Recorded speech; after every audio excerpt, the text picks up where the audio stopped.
ikan nila ataupun ikan mas bisa kita kasih pakan selingan seperti ini ya. Limbah-limbah sayuran seperti ini.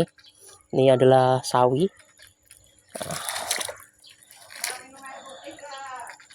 Dia doyan teman-teman. Bisa untuk pakan alternatif atau pakan selingan ya, bukan pakan utama. Pakan utama tetap menggunakan pelet. Nah, dia selingannya bisa diberi itu sayur-sayuran seperti itu. Bisa sawi, kubis, atau kol, atau selada dia doyan ya, atau kangkung juga boleh. Nah, kecuali bayam.